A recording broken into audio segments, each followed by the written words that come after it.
Welcome. I hope, Julian and Steve, I hope you can hear me clearly. Is that okay on your end? Yep. Perfect. Can hear you fine. Obviously, first of all, welcome to our second part in what I called our educational series.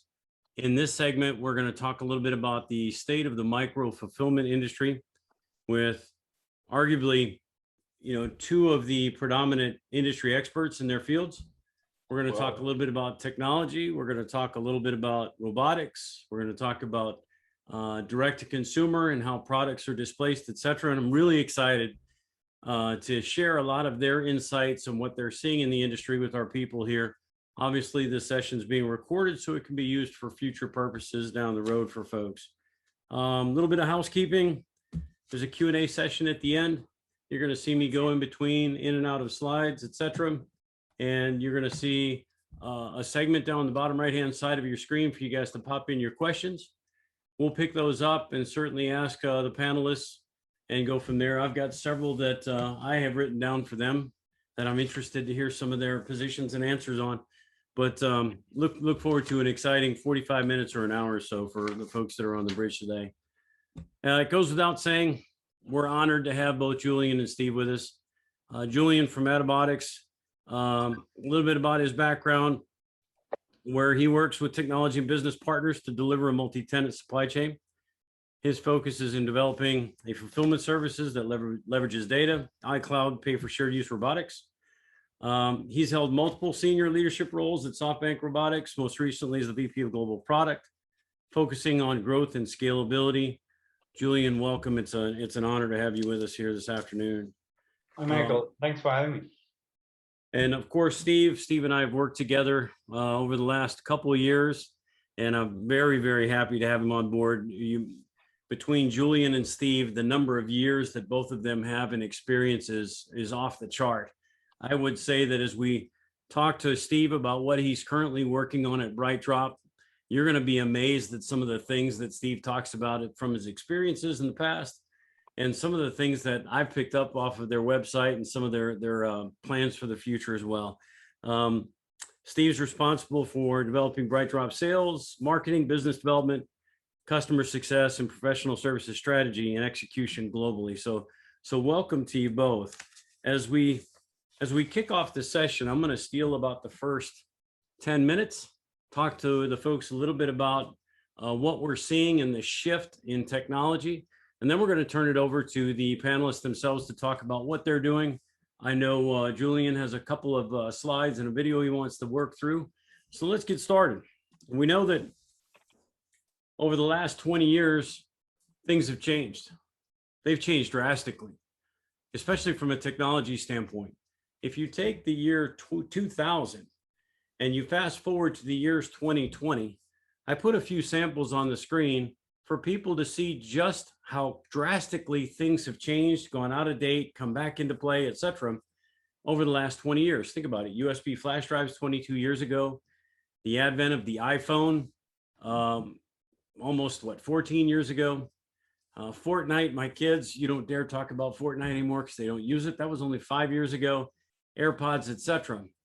Technology is going at a pace that continues to drive innovation, but it's also driving how we work, how we live, and how we play. If you think about the first advent of technology in 1974, the silicon chip, you fast forward 50 years to where we are today, imagine what the next 50 years are going to be like. We'll say, imagine what the next 5 to 10 years are going to be like. And I'm certain that our panelists are going to talk about that today. As we move through 2020, we all of a sudden got hit by February, roughly about the 14th, when the world changed.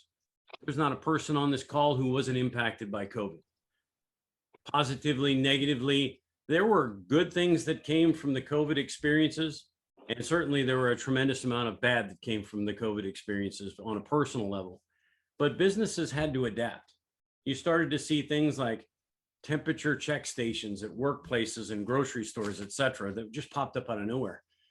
Social distancing, keeping 6 feet apart, random testing centers that were thrown up in the middle of Central Park in New York. You saw people adapt to an environment that changed rapidly. Well, as this happened, it escalated a different mindset, how people were receiving their products and how they were receiving their goods. Obviously, we knew pre-COVID that we saw products going to people, direct to consumer, direct to business, was going to be accelerated in something called micro fulfillment. Well, COVID kind of put that on steroids and moved it at an accelerated pace. The need for groceries, everyday life items, necessities delivered to your door daily was never more so predominant than it is today. But if you look at some of the stats behind what happened, the long-term impact of what happened in February in the year 2020 will be felt for years. Optoro survey came out and said at 44%, almost half of the younger consumers, excuse me, from age 18 to 40 said they still won't feel comfortable going to retail environments once they reopen. We're going to talk about the younger crowd here in just a few minutes, but I would say that that statistic is driving how people are trying to innovate various brands in the world today. When we talk about labor, we knew that the labor model was impacting all of our businesses as a platform, and now even more so. I continue to reference this particular slide when we talk about the generations that are in the workforce. Gen X are roughly 65 million people, millennials about 72 million, Gen Zers about 91 million, and Gen Alpha. When you look at the composite population percentage, you start to see for the first time in history something that will happen in the next 8 years that has never happened before. So when people say, oh, it's a labor market issue, et cetera, we're going to overcome it in the future, things will get better. I wonder, from my particular standpoint, if that's necessarily the case, simply because you just can't add people into a labor market that aren't there. For the first time in history, the older generation will outnumber the younger by the year 2030. And that was a stat that we came up with right prior to COVID. I think that year is going to be about 2028 now. So not only do you have the labor participation rate falling, you have fewer people in the labor pool, and you have a labor participation rate as low as 5% decreasing annually since 2009. And then you have certain other people. I'll just make a quick joke real quick that everybody wants to somehow be an Instagram influencer these days. I still don't know what that thing is, but I can tell you that the labor model is shifting drastically, and it's forcing folks like Julien and Steve and other pioneers to come up with new ideas, because the need for product distribution will always be there. Think about it. 7 years ago, we talked about experiential retail. People flooded into Samsung 837, and what, 1 million people in the first 8 months alone into an environment where you couldn't buy anything. Well, physical environments remain mostly unchanged, but the ecosystem and how these environments work together has.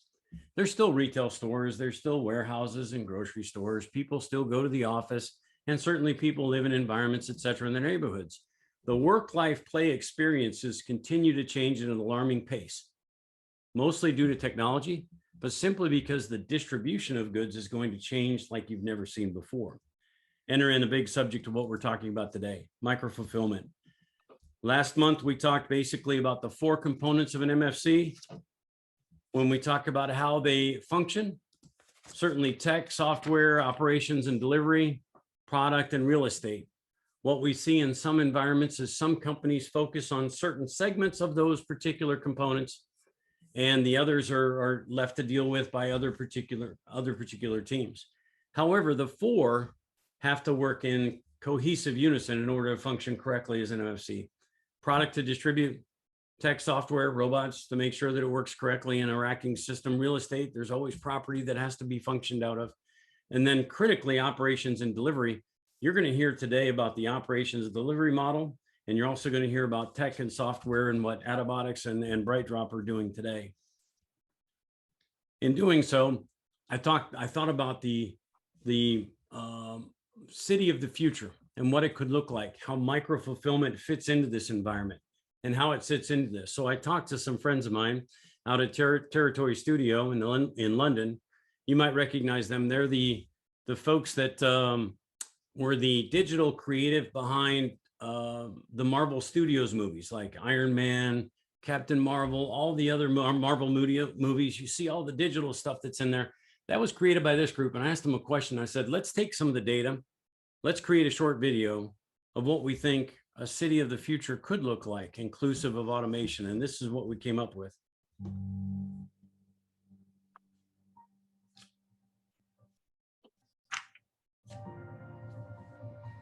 Autonomous urban mobility, fluid and personal pickup. People will continue to work as they go, shop, work-life play always comes into play. You're seeing that through Uber picking me up at certain destinations, private interiors, personalized, safe environments, safe controls, adaptable type of pickups and privacy, etc. But you're seeing how it incorporates into tech.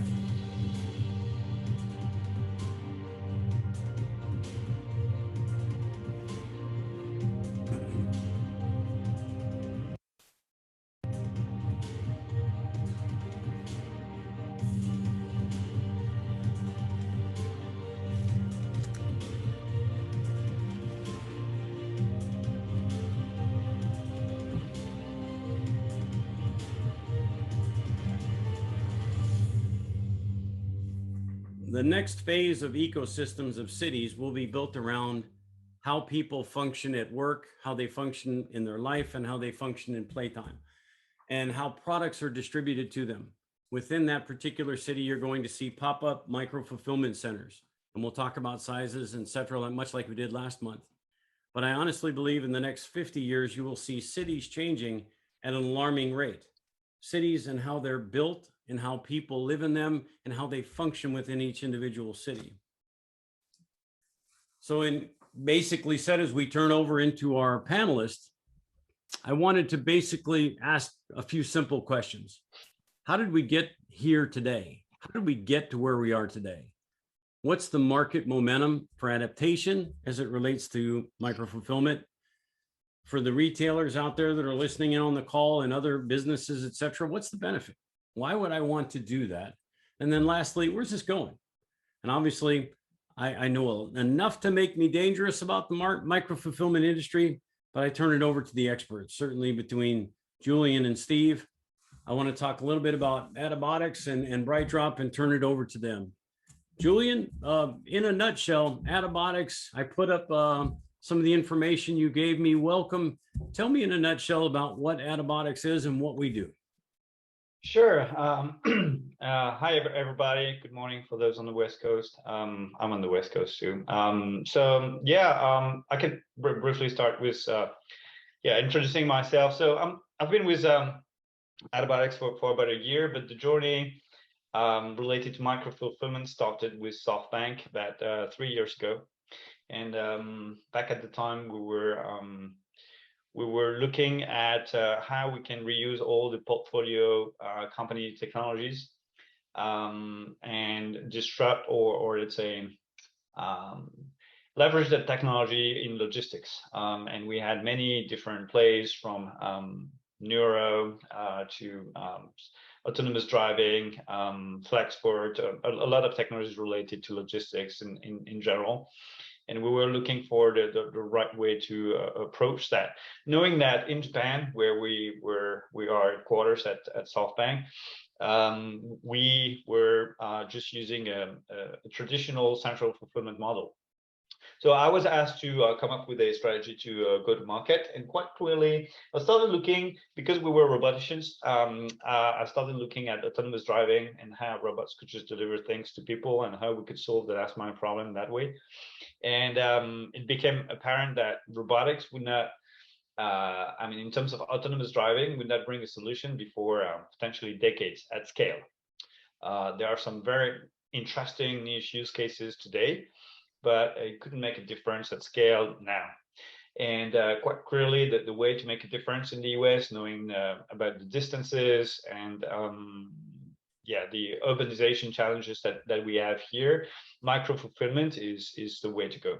So that's how we started this project to develop an infrastructure of micro fulfillment about 3 years ago. And I was looking for the best technology to make that happen. So as I was saying, robotics, when it comes to using it for delivery itself, cannot necessarily change the game. And by the way, why was I looking at delivery? Because any logistics chain, the transportation accounts for more than 80% of expenses. So that sounded like a reasonable place to start. But realizing that on the transportation side, automation would not play an immediate role at scale, I looked at what could be done at the warehouse level, and clearly it's about moving warehouses closer to demand so that we can favorably impact transportation costs. That's the MFC concept. That's fantastic. So robotics couldn't change the game on the road itself, but robotics could change the game in the warehouse to facilitate transportation and to make it much more affordable. So and clearly the game, and we will expand on that today. For me, the key word is density. And you've done a great job, Michael, to put the technology perspective, to mention the technology perspective at the beginning. I think why micro fulfillment?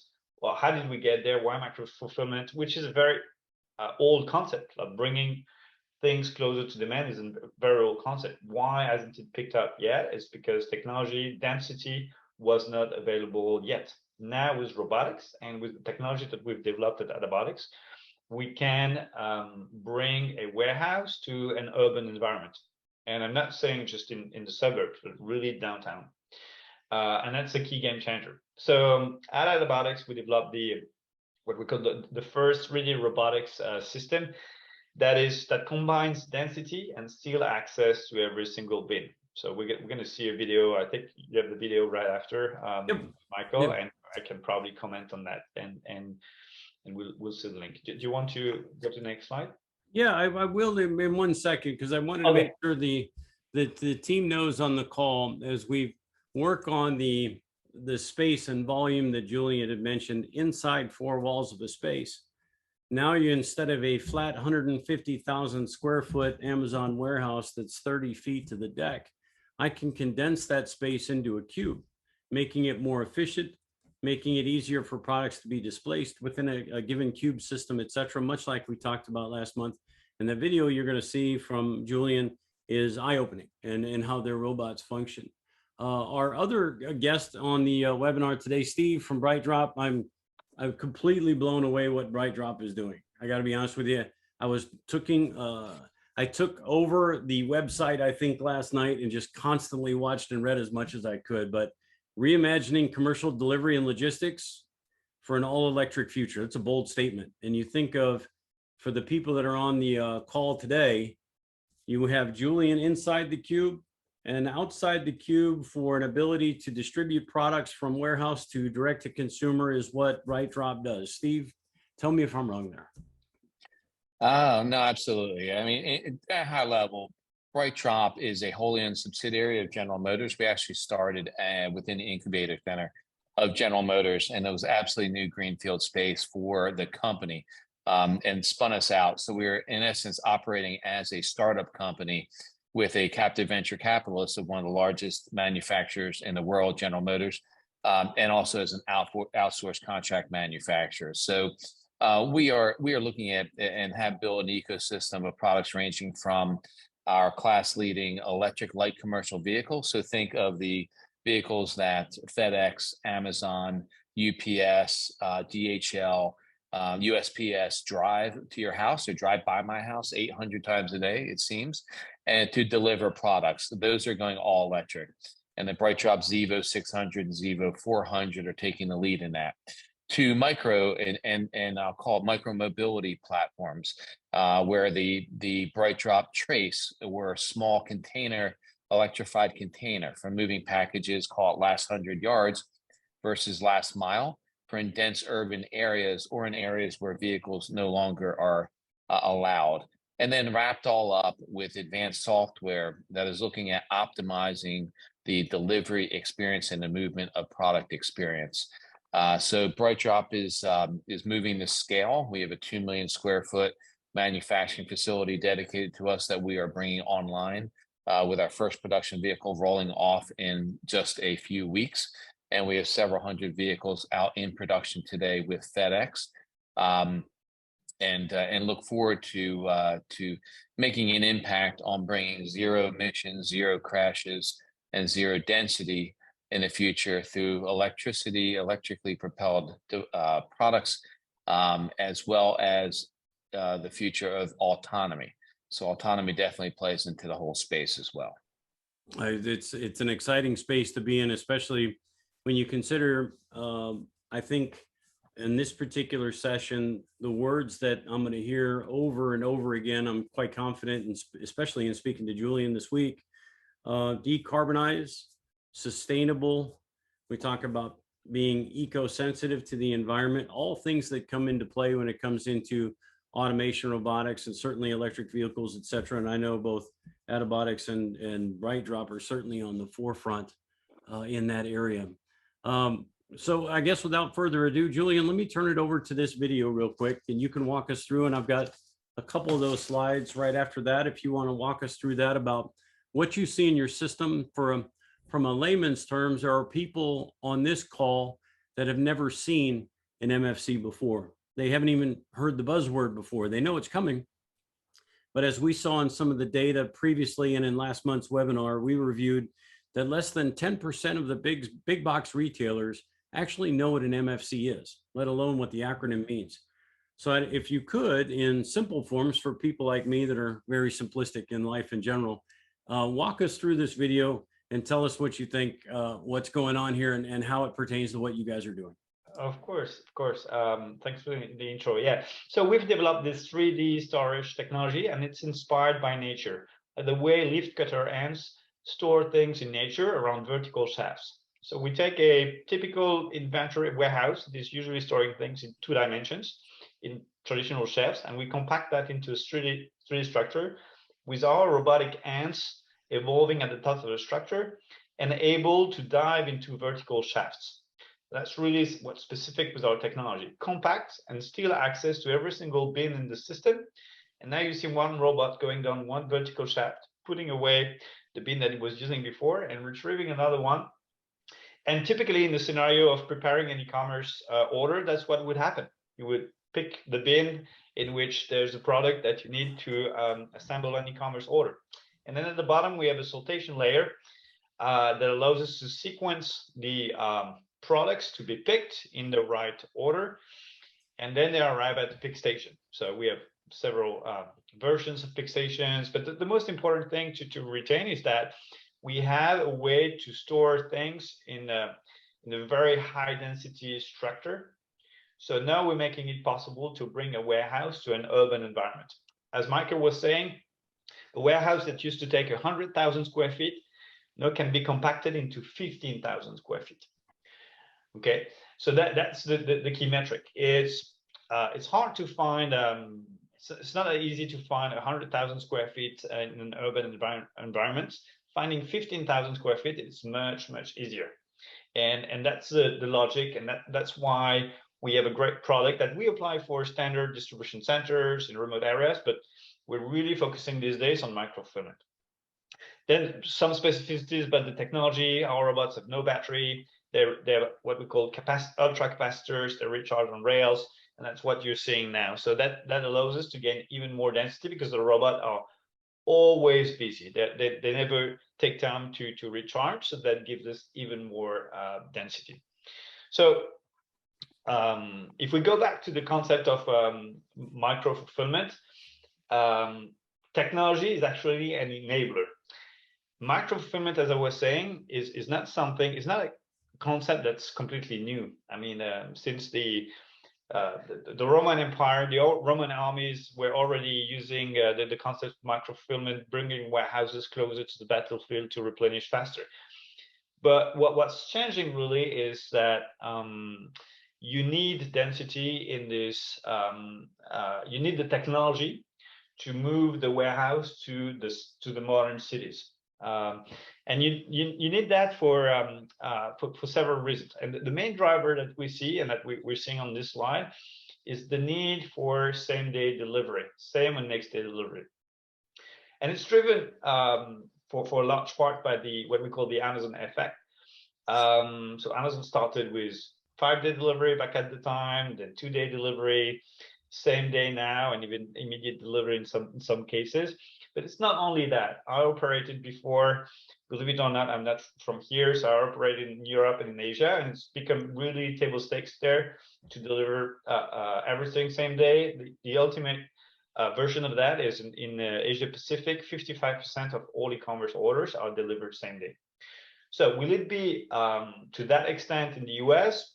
Maybe not, but there's consensus that it's going to be huge. In 2020, delivery expectations were at 30% for same and next day delivery. And today, like this year, retailers are massively getting ready to offer that capability, 70% of them. And why is it important for companies? Well, they can get higher revenues, and we've run our own surveys related to that. Like we asked companies of all sizes, hey, what do you think would be the impact on your revenue? And for some companies, it's just a matter of survival. They have competitors on Amazon, and they need to, and Amazon is not applicable to all companies, and they need to offer a comparable level of service, otherwise they lose revenue. But it's also a revenue opportunity for those that don't have this problem, right? Because massively people prefer same-day delivery. We as consumers love same-day delivery for many reasons. It drives higher loyalty.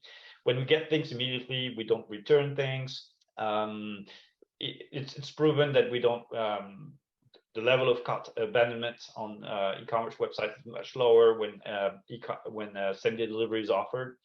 And we'll get back to the many other benefits. But a fundamental driver of micro fulfillment, among others, but a fundamental one is the need for same day and next day delivery. If you don't have micro fulfillment, you just can't offer same day delivery. It's physically impossible if you don't have inventory located in the city where the order has been placed and needs to be delivered. And for next day, it could be possible if you take air freight, but it's totally unaffordable.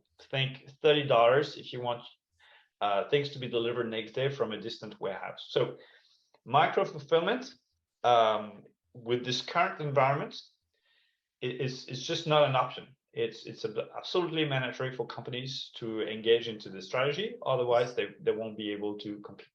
And I would say too, just to touch base on that, I remember for the folks on the bridge that are as old as I am, I remember when FedEx first came out when I was a young boy, and the idea behind it, and it was so groundbreaking and shocking. I know it seems kind of rudimentary now, so bear with me when I give away my age.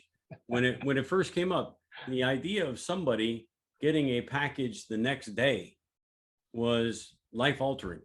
When a FedEx truck or an airplane FedEx would show up at the airport, or your truck would show up at your job site, it was a life altering event. So now flash forward 50 years and you start to see the next big morph of what is going to happen with delivery. And I think Julien's right on key. You have to have those locations in an urban market for same day delivery. Steve, would you agree there? No, I think I absolutely agree with you. The whole concept of 2-day yay, next day, that was the normal. Now next day is okay, and same day is going to be the norm and the requirement. So in addition to having micro fulfillment has a number of different masks, right? Depending upon the product, the environment, the density, and the demand. So in other words, your demand for the product. A micro fulfillment might be a manual pick dark store. It might be picking within an existing retail store. It might be fully automated, and it might be partially automated. So I think the answer is that it's not one size fits all. I think you're going to see a number of different deployments of various types of technologies in micro fulfillment, whether robotics or otherwise. The other thing is that it's the last mile that's driving the cost up. That's why the closer you get to the customers, you can drive your costs down. So not only can you actually get the product there in time, but you can get it at a lower cost. So there's more costs in delivering that product and moving that product from the micro fulfillment center or local retailer to the person than the actual cost of picking that product. Yeah. And that's where, what we're doing at BrightDrop is really looking at how we optimize that. Simply moving from ICE or internal combustion engines over to electric saves the average delivery company somewhere between, depending upon your price of gas and your price of electricity, somewhere between $1,200 or $12,000 and $18,000 per year. Now that starts adding up significantly when you look at the number of packages that are being moved. Yep. In addition to that, we also see that there is going to be a future where mailboxes. Remember, mailboxes used to be at the house. I don't know if you remember that. See, we're going to date ourselves again.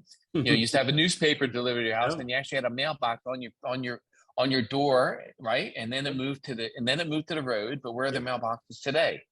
They're centralized, right? They're centralized in neighborhoods. Guess what's gonna happen? Not for all products and packages, but you're gonna see more and more of these micro hub centers. Some of them being elastic, some of them not, where to drive that cost of last mile down so that it can be profitable to companies. If it's not profitable to companies, ultimately price is going to increase, which is bad for the consumer.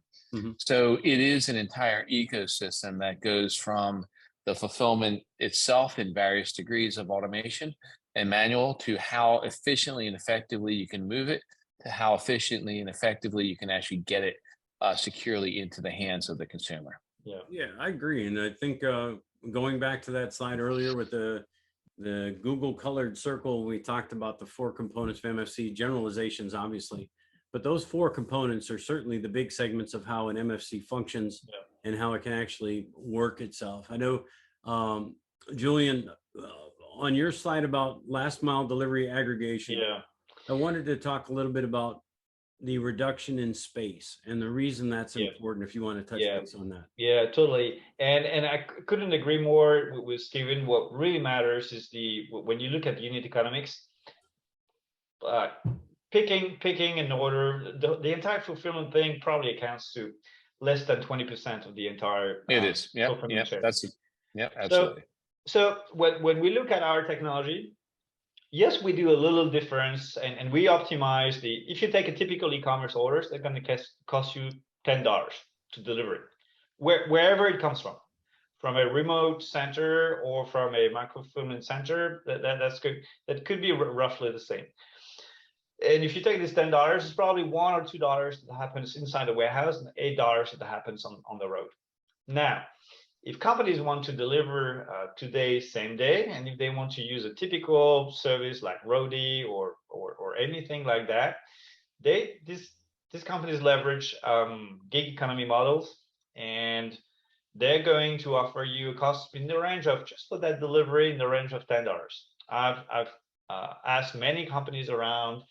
All the gig economy fundamentally is limited by the fact in their competitiveness that at any given point they would have 1, 2, 3, maybe up to 5 orders in the car or in the van, and that's limiting the efficiency. So what we do, and why aggregation is super key, is that because we have this technology, we can add 100 orders in every single delivery van that leaves our warehouse, and that's how we drive the cost down. It's not by optimizing the processes inside the warehouse. It's not by the reduction in the lease that we pay because we use less space.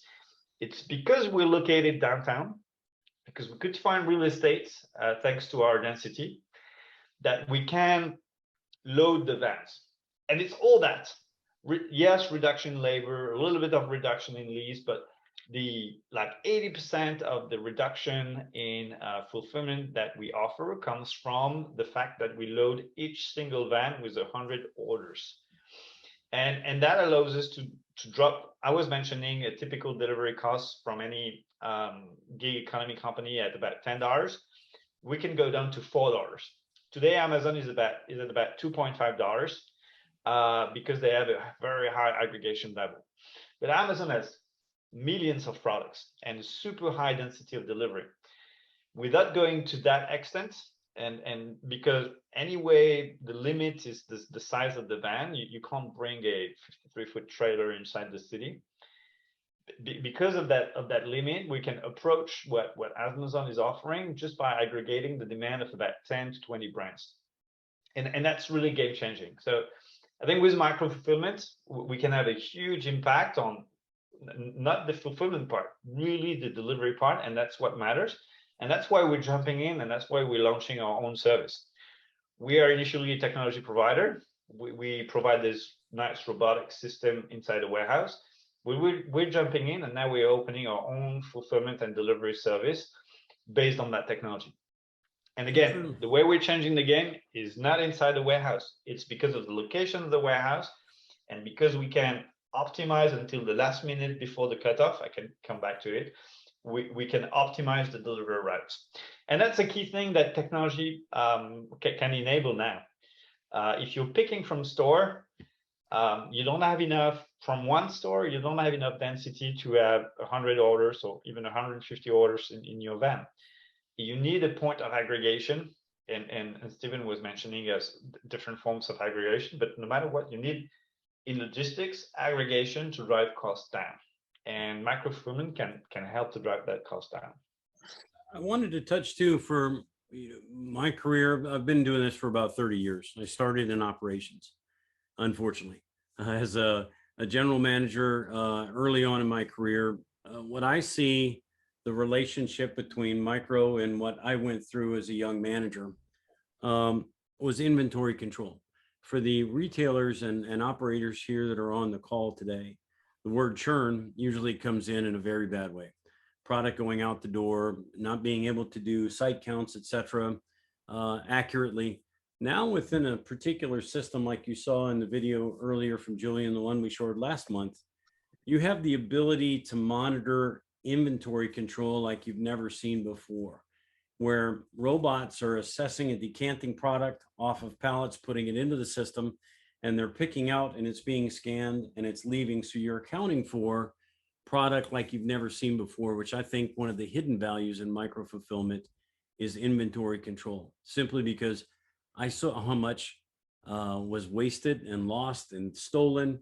And then as I'll go through a couple of clients that I've heard in the past that'll go nameless today, where their churn rates for their particular products are in the 20 and 30%. It's hard to imagine staying in business when you're having that much loss. On this last slide that you had added in, Julien, you wanted to cover same day, basically for the same cost as a standard delivery mechanism. Yeah, and that's going back, that's kind of summarizing the like how we see a micro fulfillment service and the value it's bringing.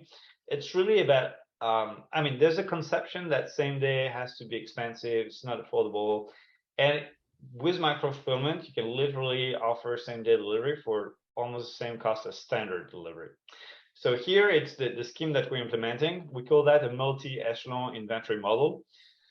So on the left, you have the existing fulfillment centers, and those could be 3PLs, existing e-commerce players, and traditionally there's the arrow at the top is what happens. So you've got a typical 3-item order that gets delivered in about 2 to 5 days. And the standard cost for that, just the delivery piece, would be above $8. And $8, that's really if you've got the level of demand of a target or something like that. It's really when you got super well negotiated conditions with the standard carriers like USPS, UPS, FedEx. Now, if you see the arrow at the bottom, it's the alternative model. And there's no one size fits all, right? There's still products that are going to be fulfilled from the existing fulfillment centers, right? Slow movers and certain products that have certain characteristics. But our vision is that for same-day delivery, the majority of the products can now be eligible to micro-fulfillment, and they will be stored at those shared micro-fulfillment centers that you see in the gray box at the bottom. So inventory will be moved, and that's what we call the middle mile. On average, at a per order basis, that costs about $1. If you do the math of pallet transportation, etc. Then inside the warehouse and on the delivery side, if you count everything, the cost of picking, packing with automation and storing, and the cost of delivery that we can lower because, as I was saying before, We are inside the city, and we have, most importantly, a high level of aggregation. All things considered, we can offer same day at $10 for that particular order, for that particular example. So if you do the math, that's about 70 cents per item. And with the trends that we've seen before for next day and same day delivery, the appetite of consumers for that service level, brands will either be forced to offer that same day service or to just add the option on their website. And massively, the brands we're working with are saying, yeah, our customers just click on that option for that cost. It's a no-brainer. So yeah, key message here is that back to what technology is enabling. Technology is now changing the game in terms of unit economics with aggregation. Because we have high density storage.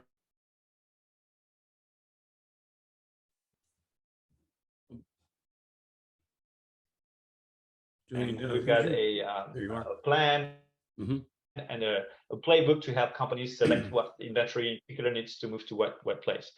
But that's the key message here.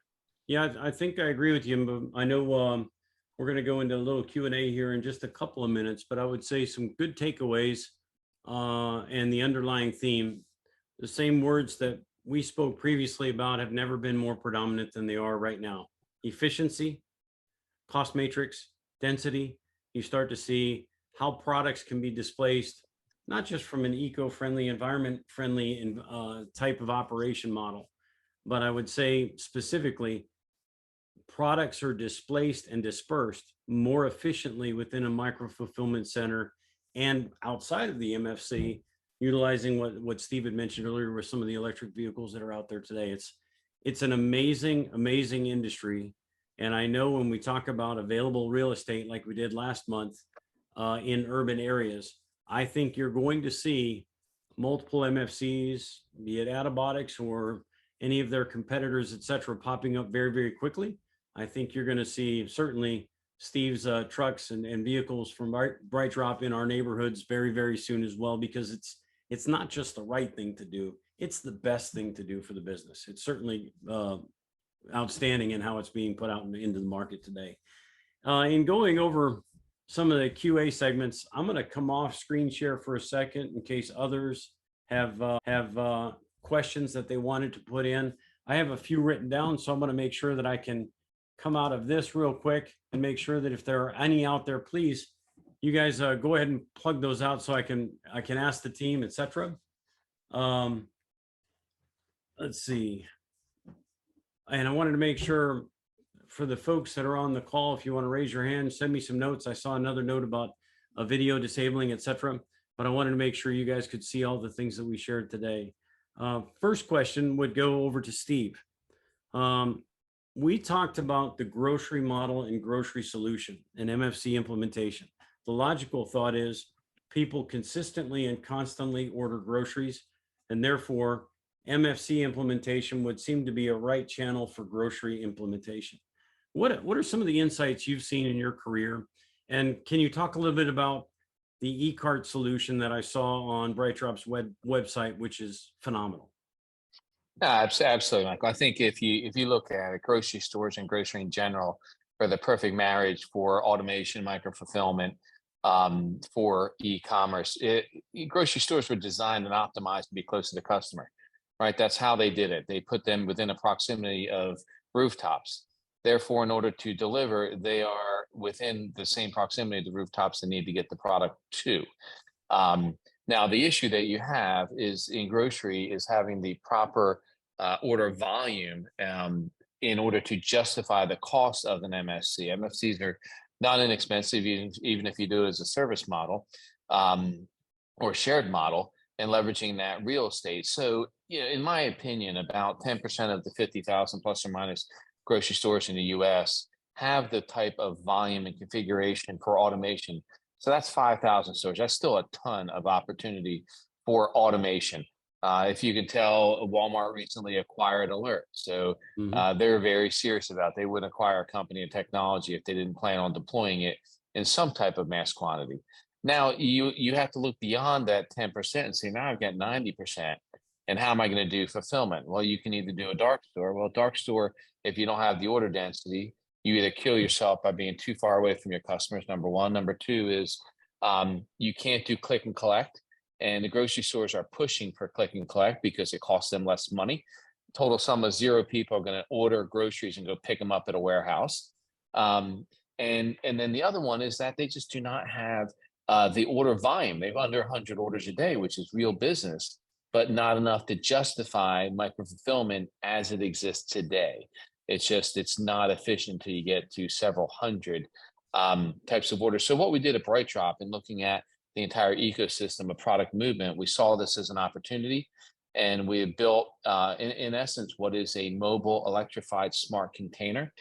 This container is actually used to pick product directly into it.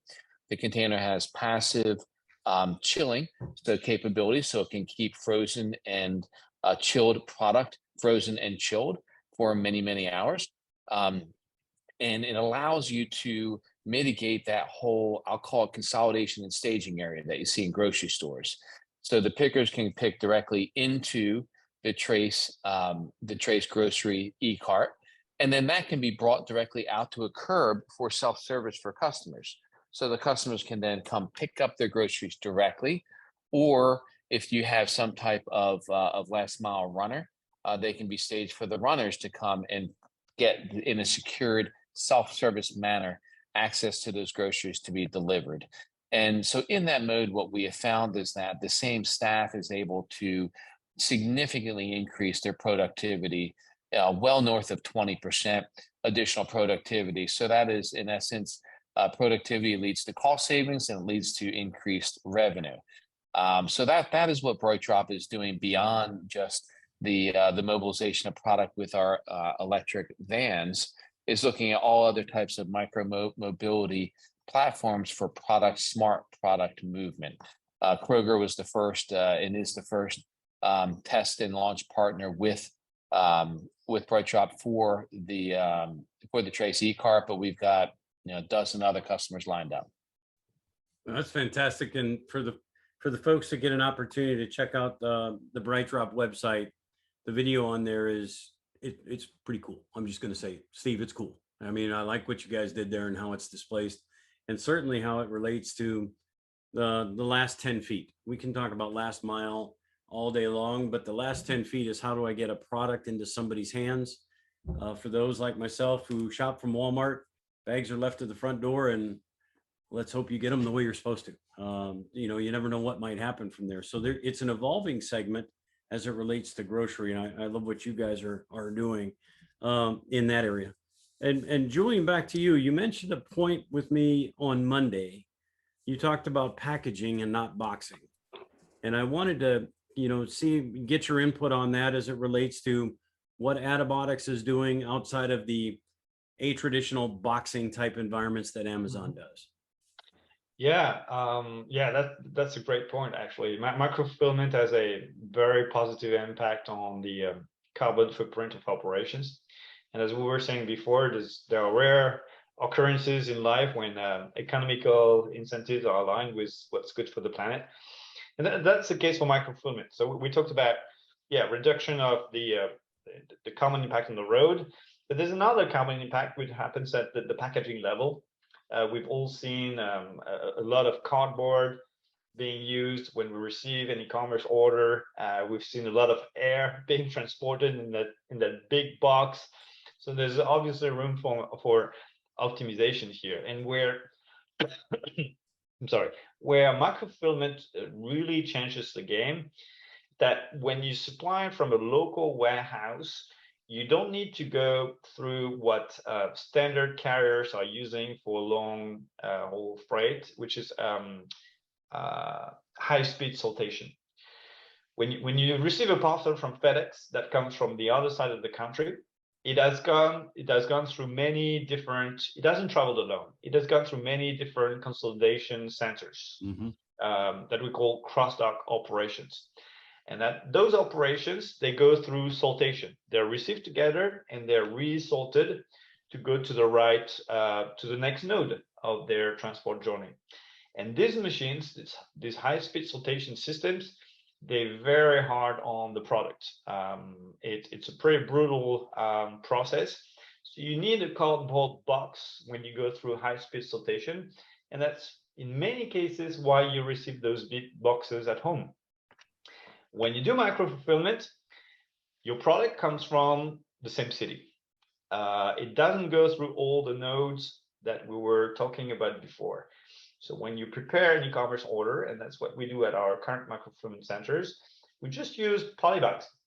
And by the way, we can use recyclable or even compostable polybags for that matter.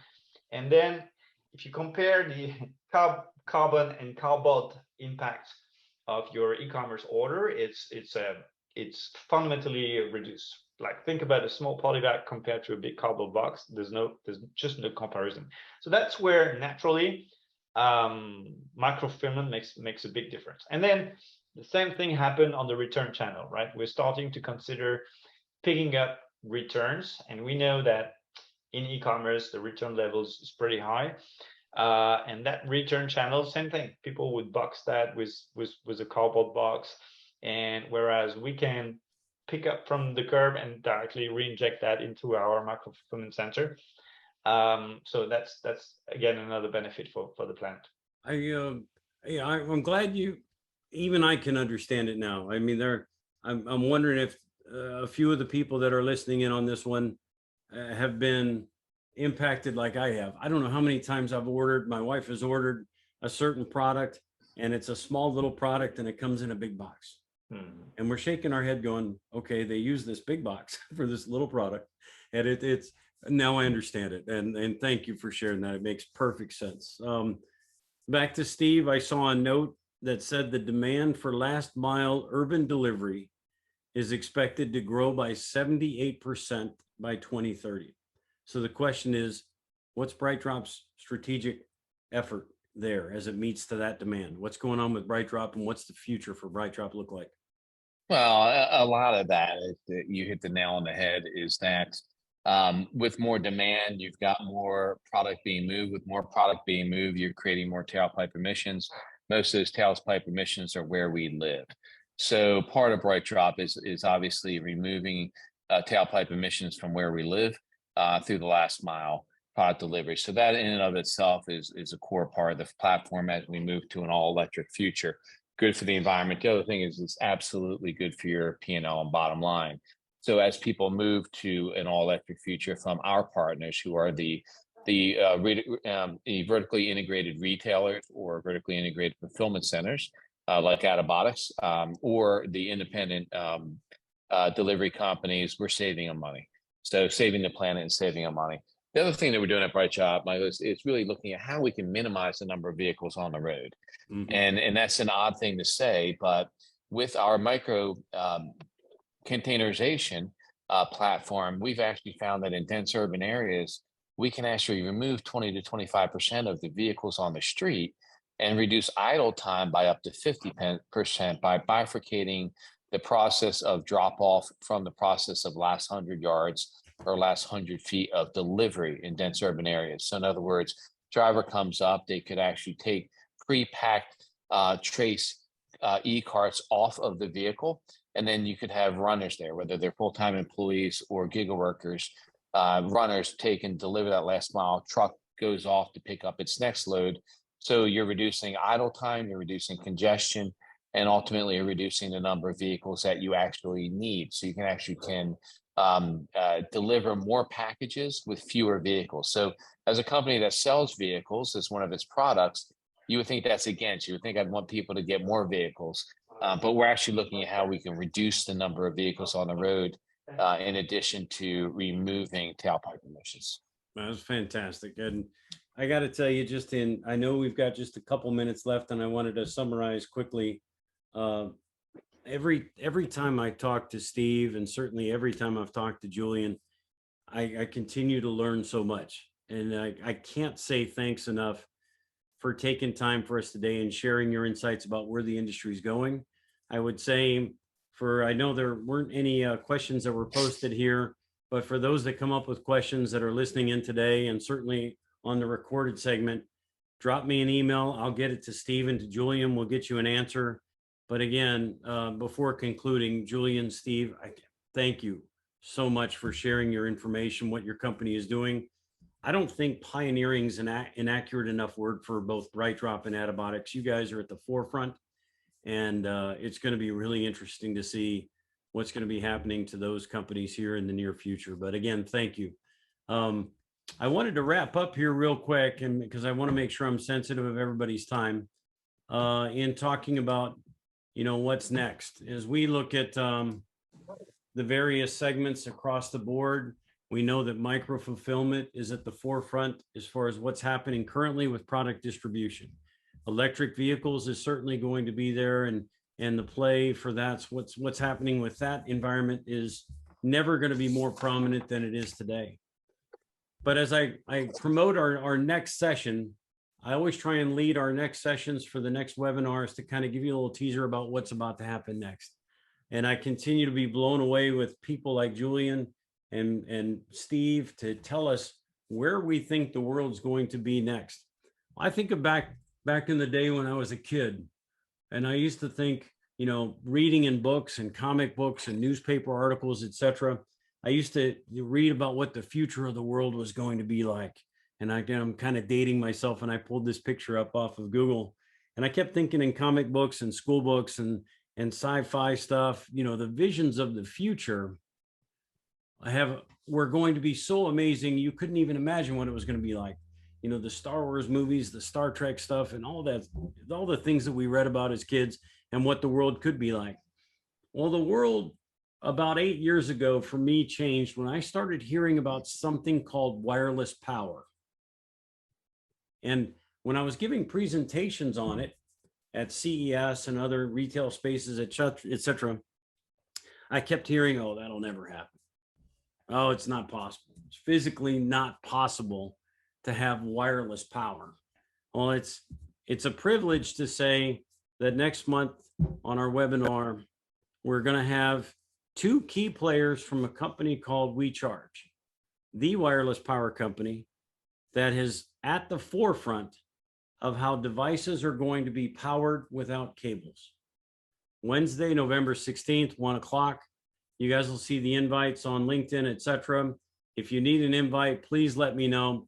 Part 3, what in the world is wireless power? And it's going to be one of those I told you so moments for me, simply because I talked about Bill Gates and his 40,000 acres that he bought in northern Arizona, where he was creating the city of the future.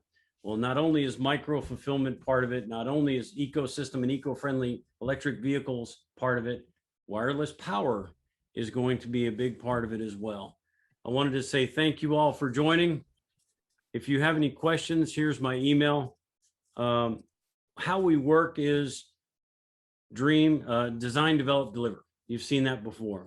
Our mantra at the company will always be dream, create, inspire. Dream of life-lasting experiences, create impactful impressions, and inspire the next generation to do greater things than we've done today. And I think we've done that in learning from Julien and Steve. So again, thank you guys so much for joining. Steve, Julien, thank you for your insights. It's been a great, great webinar today. Thanks for having me. My pleasure.